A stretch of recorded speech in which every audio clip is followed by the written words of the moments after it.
ما الذي يفرق بيننا وبينهم؟ منهج السلف، لأن السلف هم الذين فهموا الكتاب والسنة وساروا عليهما، فنحن نتبع السلف الصالح. بسم الله والحمد لله والصلاة والسلام على رسول الله وعلى آله وصحبه ومن تبعهم بإحسان إلى يوم الدين. أما بعد، السلام عليكم ورحمة الله وبركاته.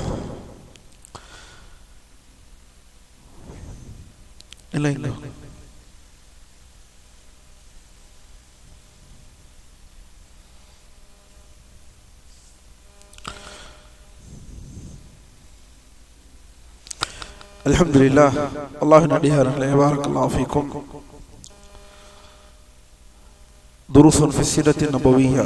رسول الله صلى الله عليه وسلم அவர்களின் வாழ்க்கை வரலாற்றினுடைய தொடர் வகுப்பில் இருக்கிறோம். இன்று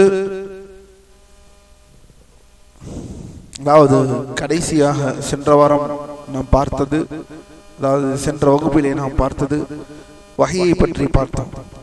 நபி அவர்களுக்கு வஹீ இறங்கக்கூடிய அந்த நிலைகள், வஹீ இறங்கக்கூடிய அந்த தன்மைகள் என்ற இந்த விஷயங்களை பார்த்த நாம் இப்போது நேரடியாக நபித்துவம் அருளப்பட்டு மற்றும் குர்ஆன் இறங்கிய காலத்திற்குள் வருகிறோம். நபித்துவம் ரசூலுல்லாஹி ஸல்லல்லாஹு அலைஹி வஸல்லம் அவர்களுக்கு எப்போது அருளப்பட்டது? அந்த நபித்துவம் அருளப்பட்டது என்றால் குர்ஆன் இறக்கி அருளப்பட்டதும் சேர்ந்து வருவதுதான் இந்த அடிப்படை. ஏனெனில் அல்லாஹ் நபியை அறிவிக்கிறான் என்றால், நபி ஸல்லல்லாஹு அலைஹி வஸல்லம் அவரை நபியாக அறிவிக்கும் போது என்றால் அதன் அர்த்தம் என்னவென்றால் குர்ஆனுடைய இறங்குதல் என்பது அடிப்படையாக இருக்கிறது. எனவே அல்லாஹ்வின் அடியார்களே, அதன் அடிப்படையில் பார்த்தோம் என்றால் ஜிப்ரீல் அலைஹிஸ்ஸலாம் அவர்கள் குகைக்கு வந்து, நமக்கெல்லாம் தெரியும், நேற்றுடைய வகுப்பிலே பார்த்தோம், அல்லாஹ்வின் தூதர் குகைக்கு செல்வாராக. எங்கே? எந்த குகை? ஹிரா குகை. ஹிரா குகைக்கு செல்பவராக இருந்தார்கள் ஸல்லல்லாஹு அலைஹி வஸல்லம். அங்கு என்ன செய்வார்கள்? தஹன்னுஸ் செய்வார்கள். தஹன்னுஸ் என்றால் என்ன? அதையும் பார்த்தோம். தஹன்னுஸ் என்றால் என்ன? அல்லாஹ்வுடைய படைப்பினங்களை சிந்தித்து பார்ப்பார்கள். இதுதான் இங்கு அடிப்படை. மேலும் எதனால் அல்லாஹ்வின் தூதர் தூரமாக சென்று இருக்கிறார்கள்? ஏன் அந்த தனிமையை விரும்பினார்கள்? மக்களிடம் இருக்கக்கூடிய அந்த இணை வைப்பு பழக்கங்களிலே தன்னை விடுவித்துக் கொள்ளும் நிலையத்தில் அதை மிகவும் வெறுக்கக்கூடியவர்களாக இருந்தார்கள். அல்லாஹ்விற்கு இணை வைக்கிறார்கள் என்று. இது எல்லாம் அடிப்படை நபி அவர்களை கட்ட வல்லமைப்படுத்த நபி அவர்களை நகர்த்தியது. பின்பு அல்லாஹ்வின் அடியார்களே, ஜிப்ரீல் அலைஹிஸ்ஸலாம் அவர்கள் குகைக்கு வந்து அல்-அலக் அத்தியாயத்தின் முதல் வசனங்களை நபிகளாருக்கு ஓதி காட்டிய நிகழ்வு ஏற்பட்டது. அது எப்போது நடந்தது? எந்த மாதத்தில் நடைபெற்றது? நமக்கெல்லாம் தெரியும். இக்ரா பிஸ்மி ரப்பிக்கல் லதீ خلق خلقல் இன்சான மின் அலக். இந்த வசனம் எப்போது இறங்கியது? நபிகளார் ஸல்லல்லாஹு அலைஹி வஸல்லம் அவர்களுக்கு 40 வயது முழுமையடைந்த போது ஜிப்ரீல் அலைஹிஸ்ஸலாம் வந்து நபித்துவத்தின் ஒளியை அவருக்கு அளித்து அவரை தூதராக அனுப்ப அல்லாஹ் சிறப்பித்தான். இது 40 வயது நபி அவர்களுக்கு முடிவடைந்த போது. சுப்ஹானல்லாஹ். ஏறத்தாழ 40 ஆண்டு காலம் தங்கள் வாழ்க்கையை வாழ்ந்து கடைசி 23 வருடத்தில் இப்பேற்பட்ட ஒரு மாற்றத்தை ஒரு மனிதனால் ஏற்படுத்த முடியும் என்றால் அது அல்லாஹ்வின் அருளினால் என்று வேறில்லை. இது பெரிய விஷயம். அல்லாஹ்வின் அடியார்களே, ஒரு மனிதனுடைய மாற்றத்தை 40 ஆண்டு காலம் கடந்து பின்பு 23 வருடத்தில் இப்பேற்பட்ட ஒரு மாற்றத்தை, இப்பேற்பட்ட ஒரு தெளிவை இந்த மானுடத்திற்கு வழிகாட்டுதலாக அவர்கள் மாறி உலக மக்கள் அனைவர்களும் இன்று அவர்களை பின்பற்றுகிறோம் என்றால், எப்போதோ வாழ்ந்து மரணித்த ஒரு மனிதரின் பின்னால் இந்த உம்மத் செல்லும் என்றால் அது நபி முஹம்மது இப்னு அப்துல்லாஹ் அலைஹி அஃதலுஸ் ஸலாத்து வஸ்ஸலாம் என்ற இந்த ஒரு மனிதரின் பின்னால் ஸல்லல்லாஹு அலைஹி வஸல்லம். மேலும் அல்லாஹ்வின் அடியார்களே பாரக்கல்லாஹு ஃபீக்கும், இந்த நபித்துவம் அருளப்பட்ட நாள் திங்கட்கிழமை என்பதில் எந்த கருத்து வேறுபாடும் இல்லை உலமாக்களே. திங்கட்கிழமை என்றால் என்ன? மண்டே. திங்கட்கிழமை என்றால் என்ன? மண்டே. யௌமுல் இஸ்னைன், யௌமுல் இஸ்னைன். இந்த முதலாவதாக அல்லாஹ் தூதருக்கு இறக்க அருளப்பட்ட அந்த வசனம் திங்கட்கிழமை என்பதில் எந்த கருத்து வேறுபாடும் இல்லை. மேலும் இதில் இஜ்மா இருக்கிறது என்று உலமாக்கள் சொல்கிறார்கள். இதற்கான ஆதாரம் என்ன? சஹீஹ் முஸ்லிமில் வந்துள்ளது. நபி அவர்கள் சொல்கிறார்கள், நபிகளாரிடம் திங்கட்கிழமை நோன்பு நோற்பது குறித்து கேட்கப்பட்ட போது, நமக்கெல்லாம் தெரியும், ஒரு வாரத்தில் சுன்னா நாட்கள் எது நோன்பு நோட்க? திங்கள் மற்றும் வியாழன், யௌமுல் இஸ்னைன் மற்றும் யௌமுல் ஹமீஸ். திங்கள் மற்றும் வியாழன் நோன்பு நோற்பதற்கு சுன்னாவான நாட்கள் என்றால் இந்த 2 நாட்கள். அவ்வாறு அல்லாஹ்வின் தூதரிடம் கேட்கப்பட்ட போது என்ன சொன்னார்கள்? ذَلِكَ يَوْمُ وُلِدْتُ فِيهِ ذَلِكَ يَوْمُ وُلِدْتُ فِيهِ وَبُعِثْتُ. என்ன சொல்கிறார்கள்? அந்த நாளில் தான் நான் பிறந்தேன், அது நான் பிறந்த நாளாகும், மேலும் நான் நபியாக அனுப்பப்பட்டு, அதாவது என் மீது வஹி இறக்கப்பட்ட நாளும் அதுதான். உன்சில அலைய வஹ்யுன், உன்சில அலைய வஹ்யுன் என்று நபி அவர்கள் சொல்கிறார்கள். சரி, அடுத்தது கவனியுங்கள். ஆனால் இந்த குர்ஆன் நபி அவர்களுக்கு நபியாக அவர்களை பிரகடனம் செய்யப்படுத்தி இறக்கப்பட்ட அந்த முதல் ஆயத் எந்த மாதத்தில் நிகழ்ந்தது? நாட்களில் கருத்து வேறுபாடு இல்லை, அது திங்கட்கிழமை. எந்த மாதத்தில் நிகழ்ந்தது? எம்மாதத்தில் அது நடைபெற்றது? யாருக்காவது தெரியுமா எந்த மாதத்தில் நடைபெற்றது என்று? சீரா மற்றும் வரலாற்று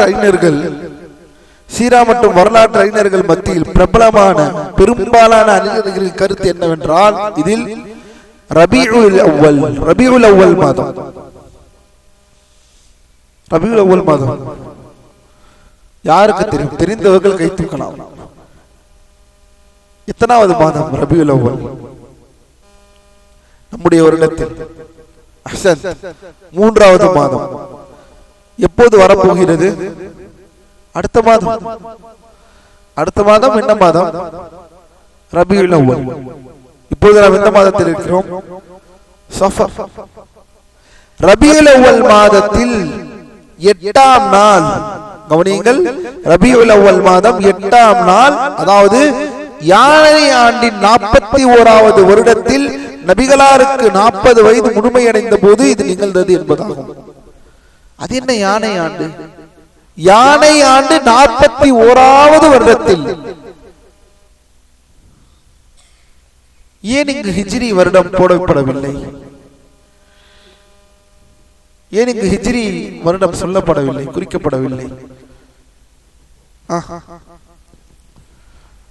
இதனால் யானை ஆண்டு பொதுவாக அரபியர்கள் மத்தியில் ஹிஜ்ரி என்பது இந்த வருடங்கள் யாவும் இதையெல்லாம் பின்னால் தான் நம் அடையாளத்தில் அல்லாஹ்வின் தூதர் எப்போது ஹிஜ்ரத் செய்தார்களோ, ஹிஜ்ரத் செய்த அந்த வருடத்திலிருந்து, மதீனாவை நோக்கி புலம்பெயர்ந்த அந்த முதல் வருடத்திலிருந்து தான் இப்போது நாம் கணக்கில் 8ஆ 9ஆ 50ஆ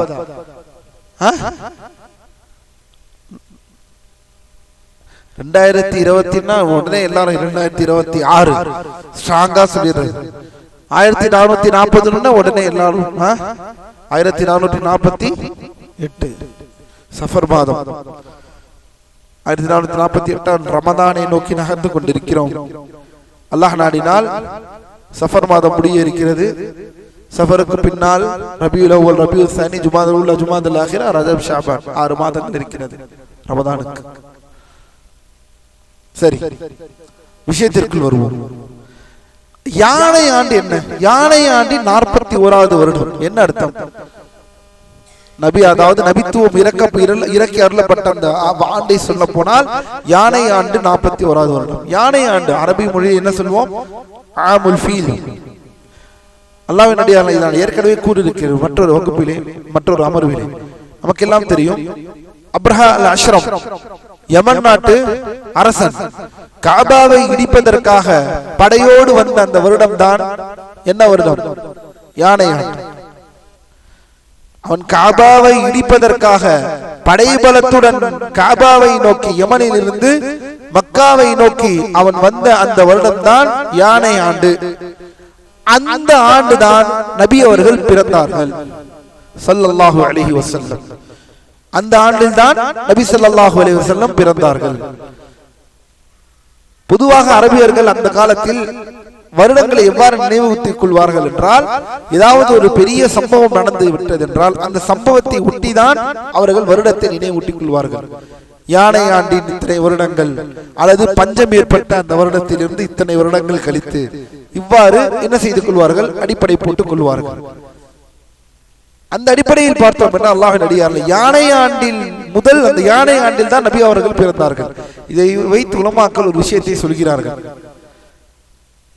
இந்த யானை ஆண்டு நடந்ததற்கும் நபி அவர்களுடைய பிறப்பிற்கும் சில உலமாக்கள் ஆண்டில் காபாவை இடிப்பதற்காக அப்ரஹா அல் அஷ்ரம் அவனையும் அவன் கூட்டத்தாரையும் அந்த யானை பலத்தை கொண்ட அந்த கூட்டத்தை அல்லாஹ் அழித்தானோ அதே ஆண்டில் அல்லாஹ் என்ன அனுப்பினான்? யாரை அனுப்பினான்?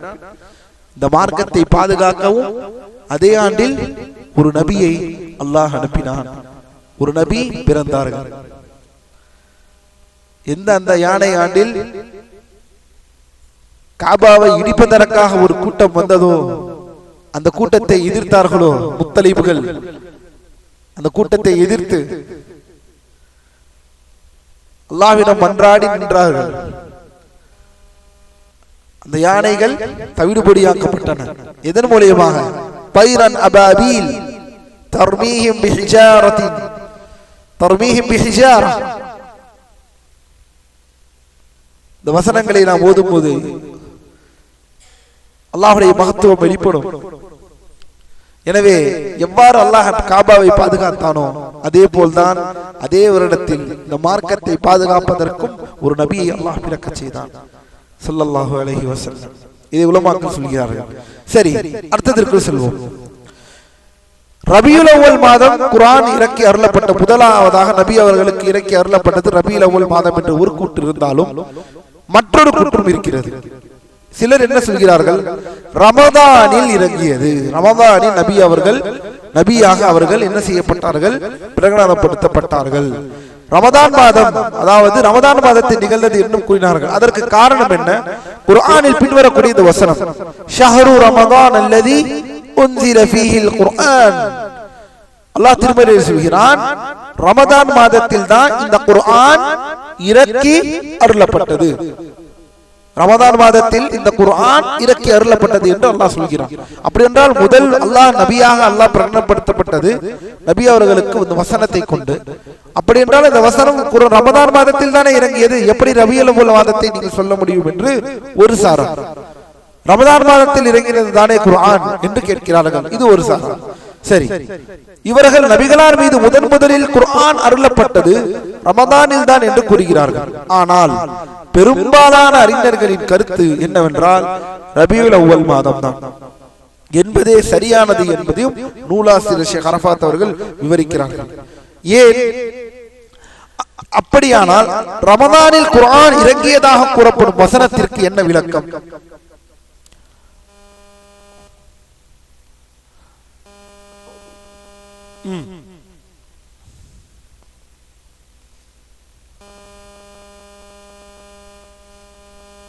இல்ல, மொத்தமா ஓதி காண்பிக்கப்பட்டது என்றால் நபி அவர்களுக்கு வந்துவிட்டதாக சொல்வது போல் ஆகிவிடும்.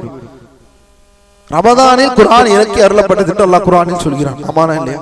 நமக்கு எல்லாம் தெரியும். குர்ஆன் இறக்கி அருளப்பட்ட மாதம் என்ன மாதம்? என்ன மாதம்? ரமதான் மாதம். ரமதான் மாத சிறப்பு குத்துபா என்றால் ஒரு தலைப்பே வந்து விடுமே. ரமதான் மாதத்தில் குர்ஆன் இறக்கி அருளப்பட்டது ஷஹ்ரு ரமதான் அல்லதி உன்சில ஃபீஹில் குர்ஆன் என்று. அப்படி என்றும் ஏன் முதலில் நபி அவர்களுக்கு நபித்துவம் அருளப்பட்ட வசனம் ரபியுல் அவ்வல் மாதம் என்று நாம் சொல்கிறோம்? இங்கு இதுதான் கேள்வி. என்ன சொல்கிறார்கள் அறிஞர்கள்? கவனிங்கள் அல்லாஹ்வின் அடியார்களே, மிக முக்கியமான ஒரு விஷயம் இந்த இடத்திலே உலமாக்கள் சொல்கிறார்கள். அதாவது ரமதானில் லைலத்துல் கத்ரில் குர்ஆன் முழுமையாக ஒட்டுமொத்தமாக முதல் வானத்திற்கு பைத்துல் இஸ்ஸாவிற்கு இறக்கப்பட்டது என்பதே அதன் விளக்கமாகும். இது இப்னு அப்பாஸ் ரலியல்லாஹு அன்ஹுடைய விளக்கம். அவர்கள் இதை விளக்குகிறார்கள். என்ன சொல்கிறார்கள் என்றால், இப்னு அப்பாஸ் அதை பின்வரக்கூடிய உலமாக்கள் முன்மொழிகிறார்கள். குர்ஆன் இறக்கி அருளப்பட்டது. ஆம், குர்ஆன் எப்போது இறக்கி அருளப்பட்டது என்றால் ரமதான் மாதத்தில் அல்லாஹ் சுப்ஹானஹு வ தஆலா, அதாவது கீழ் வானத்தில், கீழ் சொர்க்கத்தில், அதாவது கீழ் வானத்தில் அல்லாஹ் குர்ஆனை முழுமையாக ரமதான் மாதத்தில் இறக்கி அருளிவிட்டான்.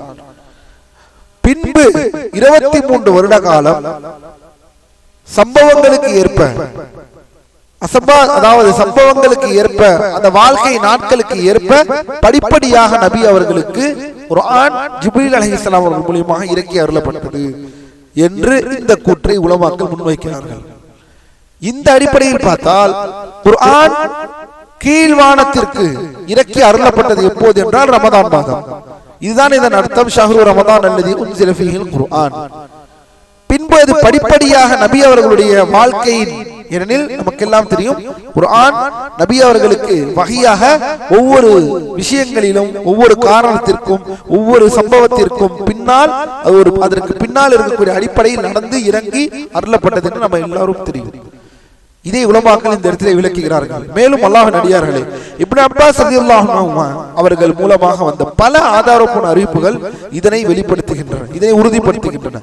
முதல் வானத்திற்கு ஒட்டுமொத்தமாக இறக்கப்பட்ட குர்ஆன் பின்னர் நிகழ்வுகளுக்கு ஏற்ப 23 ஆண்டு காலம் அது சிறிது சிறிதாக நபிகளார் மீது இறக்கி அருளப்பட்டது. எனவே ரமதானில் இறங்கியது என்பது குகையில் நிகழ்ந்த முதல் வஹியை குறிக்கவில்லை. இதுதான் சாராம்சம். ரமதானில் குர்ஆன் இறங்கியது என்பது, அல்லாஹ்வின் அடியார்களே, இப்படிப்பட்ட கல்வியை, இப்படிப்பட்ட வகுப்புகளை எல்லாம் மிக மிக மிக முக்கியமான கல்வி. இதை தெளிவாக புரிந்து கொள்ள வேண்டும். இதை நாம் நம் சமூகத்திற்கு இதை கடத்த வேண்டும். நம் பிள்ளைகளுக்கு இதை சொல்லித்தர வேண்டும். தெளிவாக உலமாக்கள் விளக்குகிறார்கள் பாருங்கள். எனவே ரமதானில் இறங்கியது என்பது குகையில் நிகழ்ந்த முதல் வகையை குறிக்கவில்லை, மாறாக முதல் வானத்திற்கு முழுமையாக இறக்கப்பட்டதை குறிக்கிறது. நபிகளார் ஸல்லல்லாஹு அலைஹி வஸல்லம் அவர்கள் ஒவ்வொரு வருடமும் ரமதான் மாதத்தில் மட்டுமே ஹிரா குகைக்கு சென்று தங்குவார்கள் என்று சீரா நூல்களில் குறிப்பிடப்பட்டுள்ளது என்று ஒருவர் கேட்கலாம். சில உலமாக்கள், அதாவது சில அறிவிப்புகளில் எவ்வாறு வருகிறது என்றால், நபி ஸல்லல்லாஹு அலைஹி வஸல்லம் ஒவ்வொரு ரமதானிலும் ஹிரா குகைக்கு சென்று தங்குவார்கள் என்று வந்துள்ளது என்று கூறலாம். ஆனால் இதற்கு உலமாக்கள் தெளிவாக சொல்லக்கூடிய ஒரே பதில், இதற்கு எவ்வித ஆதாரமும் இல்லை. இதற்கு எவ்வித ஆதாரமும் இல்லை. இப்னு இஸ்ஹாக் அவர்கள் சீராவில் கூறப்பட்டுள்ள இந்த செய்தி பலவீனமாகும். இப்னு இஸ்ஹாக் சொல்லக்கூடிய இந்த செய்தி, அல்லாஹ்வின் தூதர் ஒவ்வொரு ரமதான் வந்துவிட்டால் ஹிரா குகைக்கு சென்று தங்குவார்கள் என்ற இந்த செய்தி பலவீனமான செய்தியாகும். விஷயத்தை அறிந்து கொள்ள நாம் புரிந்து கொள்ளுங்கள், நபி அவர்களுக்கு இறக்கி அருளப்பட்ட முதல் வசனம் அவர்கள் நிகழ்வுகளுக்கு என்றால் அது ரபீல் அவ்வல் மாதம் தான். குர்ஆன் ஒட்டுமொத்தமாக இறங்கின மாதம் என்றால் அது ரமதான் மாதம். இதை விளங்கிக் கொண்ட நாம் அடுத்ததற்கு முக்கியமான தலைப்பிற்கு செல்வோம். குகையில் ஜிப்ரீல் அலைஹிஸ்ஸலாம் அவர்களின் வருகை. குகையில் ஜிப்ரீல் அலைஹிஸ்ஸலாம் அவர்களின் வருகை கவனியுங்கள். ஆயிஷா ரலியல்லாஹு அன்ஹா அவர்கள் கூறுகிறார்கள், நபிகளார் ஸல்லல்லாஹு அலைஹி வஸல்லம் அவர்கள் ஹிரா குகையில் இருந்தபோது, அதாவது ஹிரா குகையில் இருந்தபோது அவர்கள் இதை அறிவிக்கிறார்கள். அவர்களிடம் மாணவர் வந்து, இக்ரா, நீங்கள் ஓதுவீராக, இக்ரா, நீங்கள் ஓதுவீராக என்று அறிவிக்கிறார்கள் ஜிப்ரீல் அலைஹிஸ்ஸலாம். அதற்கு அல்லாஹ்வின் தூதர் என்ன சொல்கிறார்கள்? மா அன பிகாரி. என்னது? மா அன பிகாரி. என்ன சொல்கிறார்கள்? என்ன அர்த்தம்? நான் ஓத தெரிந்தவன் அல்ல, நான் ஓத தெரிந்தவன் இல்லையே, ஓதுங்கள் என்று சொல்கிறார்கள். ஒருவரிடம் ஏன் நான் ஓத தெரிந்தவன் இல்லை என்று அல்லாஹ்வின் தூதர் சொன்னார்கள்? ஓதுங்கள் என்று சொல்லப்பட்டது. ஆனா நபி அவர்கள் நான் ஓத தெரிந்தவன் இல்லை என்று சொல்கிறார்கள். ஏன்? சரி, இங்கே இன்னொரு கேள்வியை முன்வைக்கிறேன். அரபி மொழி படித்துக் கொண்டிருக்கக்கூடிய மாணவர்களுக்கு இது தெரியும். மா அன பிகாரி, இந்த மா என்ற வார்த்தைக்கு இரண்டு அர்த்தங்கள் இருக்கிறது. இந்த மா என்ற வார்த்தைக்கு இரண்டு அர்த்தங்கள் இருக்கிறது. என்ன அர்த்தம் இருக்கிறது மன்சூர்? இந்த மா என்னது? இல்லை. இது நஃபி, நெகேஷன். இல்லை. வேறு வேற என்ன அர்த்தம் இருக்கிறது? மா இருக்கு. அஹ்சன். என்னது? கொஸ்டின். என்ன கொஸ்டின் என்றால் என்ன? மா இஸ்முக அப்படி என்றால் என்ன அரபி மொழியில்? மஸ்முக. மா இஸ்முக, உன்னுடைய பெயர் என்ன? சரி, இங்கு உலமாக்கள் சில அறிஞர்கள் இதற்கு வேறு விளக்கத்தை தருகிறார்கள். இந்த மாவை வைத்து ஓதுங்கள் என்று ஜிப்ரீல் அலைஹிஸ்ஸலாம் சொன்னதற்கு நான் எதை ஓத வேண்டும்? மா அன பிகாரி என்ற இப்படியும் ஒரு விளக்கத்தை வைக்கிறார்கள். இன்னொரு விளக்கம் என்ன? மா அன பிகாரி. இது என்ன? நெகேஷன். என்னது? மறுப்பு. இல்லை, நான் ஓத தெரிந்தவன் இல்லை. இது எது சரியானது? இது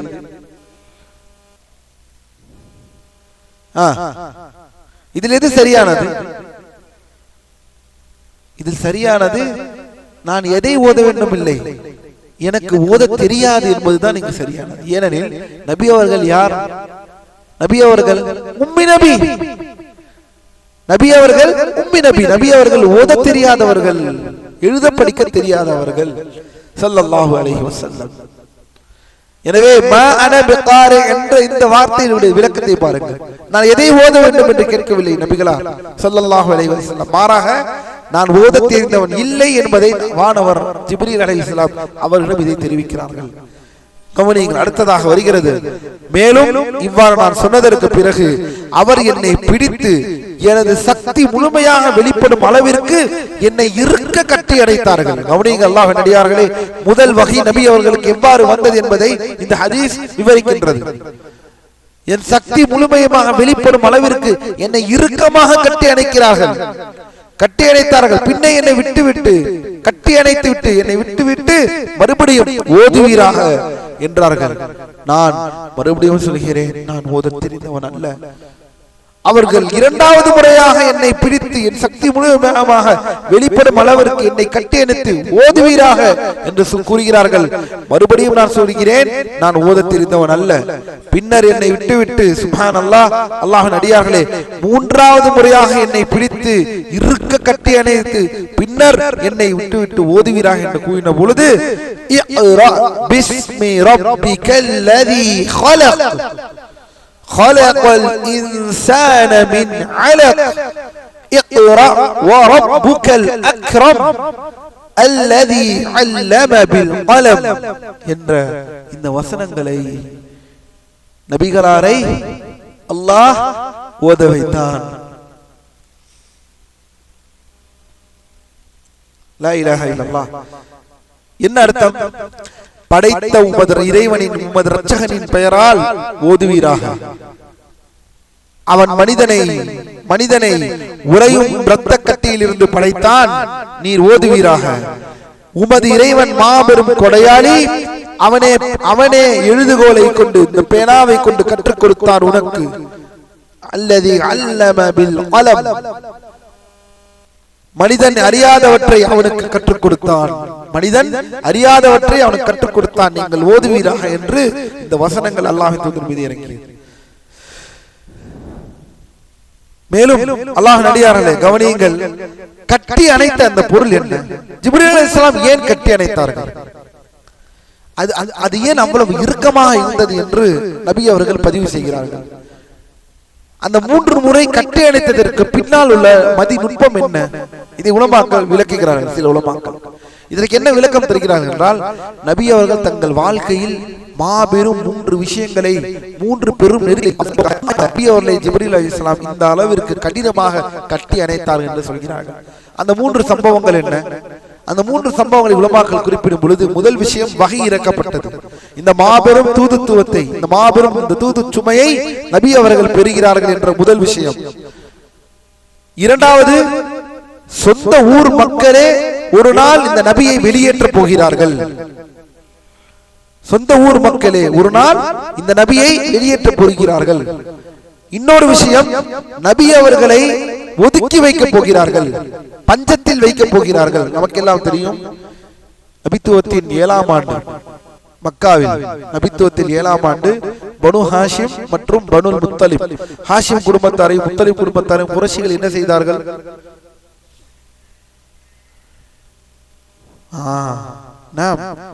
ஊரிலிருந்து ஒதுக்கி வைத்தார்கள். பஞ்சம் அவர்களை சூழ்ந்தது. ஷைப் என்ற ஒரு பள்ளத்தாக்கை நோக்கி அந்த குடும்பம் ஒட்டுமொத்தமாக நகர்ந்தார்கள். 3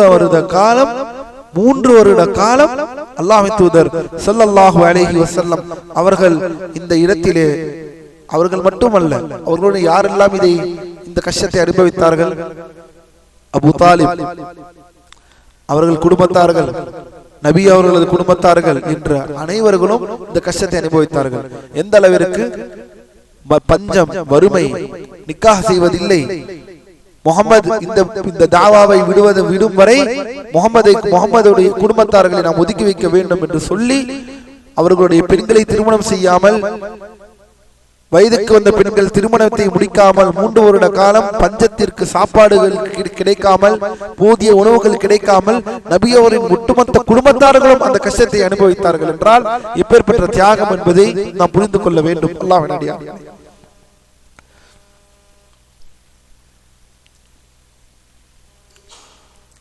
இந்த நேரத்தில் எல்லாம் அபூ தாலிப் அவர்கள் அல்லாஹ்வின் தூதருக்கு பக்கபலமாக நின்றார்கள். இதனால் தான் அபூ தாலிபை அல்லாஹ்வின் தூதர் ஸல்லல்லாஹு அலைஹி வஸல்லம் அவர்கள் எப்படியாவது இஸ்லாத்திற்கு வந்து விடுங்கள் என்று அவருடைய கடைசி காலத்தில் நபி அவர்கள் எவ்வாறு கேட்டுக்கொண்டார்கள் என்பதை எல்லாம் நாம் பின்னால் பார்த்தோம். எனவே இந்த 3 சம்பவங்கள் நபி அவர்களுக்கு மாபெரும் தூது சுமை, அந்த பொறுப்பு, மற்றொன்று நபி அவர்கள் குடும்பத்தாரை ஒதுக்கி வைக்கக்கூடிய அந்த மாபெரும் சம்பவம், மற்றொன்று நபிகளாரை தன் ஊரில் இருந்து விரட்டப் போகிறார்கள் என்ற மாபெரும் அந்த சுமை. இதனால் தான் 3 முறை கட்டி அணைத்தார்கள் என்று வரக்கூடிய செய்தி, இதற்கு ஆதாரம் இல்லை. ஆனால் இதை உலமாக்கள் சில நூல்களில் இவ்வாறு பதிவு செய்யப்படுகிறது. ஆனால் இதற்கு தெளிவான ஆதாரம் இல்லை என்பதை ஷேக் அவர்கள் இந்த இடத்திலே விவரிக்கிறார்கள். சரி, அல்லாஹ்வின் அடியார்களே, பாரக்கல்லாஹு ஃபீக்கும், கவனியுங்கள். 3 முறை கட்டி அணைத்தவர் மக்காவிலிருந்து வெளியேற்றப்படுவது, கணவாயில் முற்றுகையிடுவது போன்ற 3 சோதனையை சந்திக்க இருக்கிறார் என்பதை குறிப்பதாக சில அறிஞர்கள் குறிப்பிடுகிறார்கள். மேலும் தான் காண்கின்ற இக்காட்சி வெறும் கற்பனை அல்ல, இது நிஜம்தான் என்பது, ஒரு வானவர் தான் என்பதை அவர் உறுதிப்படுத்திக் கொள்வதற்காகவே இவ்வாறு அவர் கட்டி அணைக்கப்பட்டார்கள் என்றும் கூறப்படுகிறது. பாருங்கள், இதையும் ஒரு காரணமாக சொல்கிறார்கள். ஏன் ஜிப்ரீல் அலைஹிஸ்ஸலாம் கட்டி அணைத்தார்கள் நபி அவர்களை வஹி இறக்கப்பட்ட போது? ஏனெனில் நீங்கள் கண்ட காட்சி உண்மை, அதை உறுதிப்படுத்துவதற்காகத்தான் ஒரு வானவர் அவரை கட்டி அணைத்தார்கள் என்பதை விளக்குவதற்காகத்தான் நபி ஸல்லல்லாஹு அலைஹி வஸல்லம் அவர்கள் கட்டி அணைக்கப்பட்டார்கள் என்ற மற்றொரு கூற்றும் இதில் இருக்கிறது. மேலும் பாருங்கள், இவ்வாறு பல விளக்கங்களை அறிஞர்கள் அளித்துள்ளனர். வஹீயின் ஆரம்பத்தில் இவ்வாறு நடந்த நிகழ்வு நமது நபிகளார் ஸல்லல்லாஹு அலைஹி வஸல்லம் அவர்களுக்கு மட்டுமே உரிய தனிச்சிறப்பாகும். வேறு எந்த நபிக்கும் இது போன்று நடைபெற்றதாக அறிவிக்கப்படவில்லை. இவ்வாறு கட்டி அணைத்து அறிவிக்கப்பட்ட இந்த முதல் அறிவிப்பு இது. இந்த முறை நபி அவர்களை தவிர இதற்கு முன்னால் வேற எந்த நபிக்கும் இப்படிப்பட்ட ஒரு விஷயம் நடக்கவில்லை, அரங்கேறவில்லை. அடுத்ததாக செல்வோம். ஓதுவீராக என்று கூறப்பட்டதன் மூலம் நபி அவர்கள் ஒரு நபியாக ஆக்கப்பட்டார்களே தவிர, ஆனால் அதில் மக்களுக்கு மார்க்கத்தை எடுத்துரைக்குமாறு எந்த கட்டளையும் இல்லை. இதுதான் உலமாக்கள் சொல்கிறார்கள். அல்லாஹ்வின் தூதர் ஸல்லல்லாஹு அலைஹி வஸல்லம் அவர்கள் ஒரு நபி என்று அறிவிக்கப்பட்டதற்காக வந்த வசனங்கள் தான் சூரத்துல் அலக், இக்ரா பிஸ்மி ரப்பிக்கல்லதி அஹ்லக். இந்த வசனங்களின் மூலமாக நபி அவர்களை ஒரு நபியாக பிரகடனப்படுத்ததை தவிர நபி அவர்களை நீங்கள் மக்களை எச்சரியுங்கள் என்று இந்த வசனங்களில் வரவில்லை. இதனால் தான் உலமாக்கள் சொல்வார்கள், இந்த வசனங்கள் அவர்களை நபியாக ஆக்கினதை தவிர ரசூலாக மாற்றவில்லை. இந்த வசனங்கள் இறங்கியதில் நபி அவர்களை நபியாக ஆக்கினதை தவிர ஒரு ரசூலாக அவர்களை ஆக்கவில்லை. ரசூலாக ஆக்கினது எந்த வசனம்? யா அய்யுஹல் முத்தஸ்ஸிர் கும் ஃபஅன்திர் வரப்பக ஃபகப்பிர் வஸியாபக ஃபதஹிர் வர்ருஜஸ ஃபஹ்ஜுர். பின்னால் வரும் இன்ஷா அல்லாஹ். மேலும் இந்த வசனங்கள் பின்னர் யா அய்யுஹல் முத்தஸிர் போத்தி கொண்டிருப்பவரே எழுந்து நீங்கள் எச்சரிப்பீராக என்ற இந்த வசனம் இறங்கிய போதுதான் அவர் ஒரு ரசூலாக, நபி ஸல்லல்லாஹு அலைஹி வஸல்லம் ஒரு ரசூலாக ஆக்கப்பட்டார்கள். எனவே அறிஞர்கள் கூறுவது போல் இக்ரா வசனம் மூலம் நபியாகவும் முத்தஸிர் வசனங்கள் மூலம் ரசூலாகவும் அவர்கள் ஆக்கப்பட்டார்கள். இதை தெளிவாக புரிந்து கொள்ளுங்கள். இதை அரபி மொழியில் எவ்வாறு சொல்வோம்? நுப்பிய பிக்ரா வ உர்சில பில் முத்தஸிர். بيننا وبينكم السلف بيننا وبينكم الكتب كان أحمد يقول البدع بيننا وبينكم الجنائز.